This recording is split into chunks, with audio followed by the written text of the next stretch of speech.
শুনেন, কাজে ফাঁকি দেওয়া মানুষগুলোকে আমি একদম পছন্দ করি না। আমার অফিসে এর আগে যে পিয়ন ছিল, উনি সবসময় মোবাইল নিয়ে ব্যস্ত থাকতো, মিথ্যে কথা বলতো। এগুলো আমার একদম পছন্দ না। আমি চাই এমন একজন মানুষ আমার অফিসে কাজ করবে, যিনি সবসময় কাজকে মূল্যায়ন করবে, কাজে ফাঁকি দিবে না, অবহেলা করবে না। আপনি যদি ঠিকঠাক কাজ করতে পারেন, তাহলে আগামীকাল থেকে আপনি কাজে জয়েন করতে পারেন। পারবো স্যার, অবশ্যই পারবো স্যার। স্যার, চাকরির আমার ভীষণ দরকার স্যার। আমি বড় অসহায়, এই দুনিয়াতে আমার কেউ নাই স্যার, আমি একা। চাকরিটা হলে থাকা খাওয়ার একটা ব্যবস্থা হবে স্যার। স্যার, আপনারে অনেক ধন্যবাদ স্যার। বাবা, বাবা তুমি এখানে? বাবা, মামুন, তুই তুই এখানে এই অফিসের? আমি এই কোম্পানির মালিক। আমি হ্যাঁ বাবা, আমি এই কোম্পানির মালিক। একদিন তুমি আমাকে বাড়ি থেকে বের করে দিয়েছিলে না? আমি এই শহরে এসে খেয়ে না খেয়ে তিলে তিলে পরিশ্রম করে আজ এই কোম্পানির মালিক হয়েছি বাবা। বাবা, তুমি তো আমার অফিসে পিয়নের চাকরি করার মতো না। তোমার তো ধন সম্পদ বাড়ি গাড়ি সব আছে বাবা। তুমি কেন আমার অফিসে আসলে? আর তুমি আমার অফিসে পিয়নের চাকরি করবে? বাবা কি হচ্ছে তোমার, আমাকে বলো।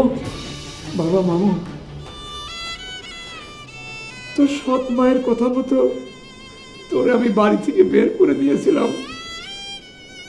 আমি বিয়ে করেছিলাম যাতে তোর আমরা সবাই সুখে থাকতে পারি, কিন্তু তোর মা যে এভাবে অত্যাচার করবে বুঝতে পারি নাই। তুই বাড়ি থেকে বের হয়ে আসার পরে তার তোর সম্পর্ক ভাই টিঙ্কুর সাথে যোগ দিয়ে আমার সহায় সম্পদ সব কিছু লিখে নিয়ে আমাকে গলা ধাক্কা দিয়ে বাড়ি থেকে বের করে দিয়েছে বাবা। কি বলছো বাবা? যে মায়ের অত্যাচারে একদিন তুমি আমাকে বাড়ি থেকে বের করে দিয়েছিলে, আর আজ সেই মাই তোমার সব কিছু লেখে নিয়ে তোমাকে বাড়ি থেকে বের করে দিয়েছে? হ্যাঁ বাবা, তোকে বাড়ি থেকে বের করে দিয়ে আমি বড় ভুল করেছিলাম রে বাবা, বড় অন্যায় করেছি, আমারে মাফ করে দে। মামুন, এই দুনিয়ায় আমি বড় অসহায়, বড় একা, আমার কেউ নাই রে মামুন। বাবা, কে বলেছে তুমি একা? আমি তোমার ছেলে বেঁচে থাকতে তুমি কেন একা হবে? আমি তোমার ছেলে মামুন, আজ এই কোম্পানির মালিক। বাবা, আজকে থেকে তুমিও একা না, আমিও একা না, আমরা বাবা ছেলে একসাথে থাকবো। জানো বাবা, এই প্রতিষ্ঠানের নাম কি দিয়েছি? তোমার নামে। তুই তুই এটা কি বলছিস বাবা? এই প্রতিষ্ঠান আমার নামে?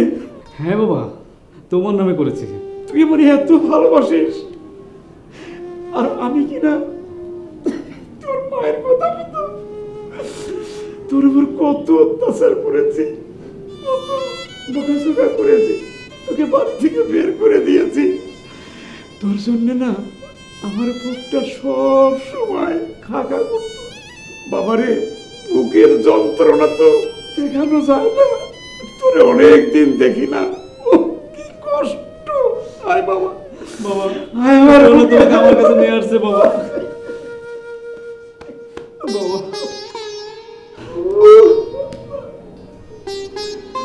বাবা, আজ থেকে তোমার কোনো সমস্যা নেই বাবা, তুমি এখানেই থাকবা। সব আল্লাহর ইচ্ছা রে বাবা। বাবা, বসো, তুমি এখানে বসো বাবা, আজ থেকে তুমি এখানে বসবা।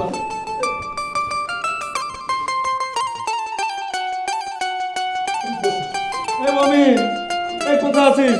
এই আমার বাবা আছে, চা রাস্তা নিয়ে আয়।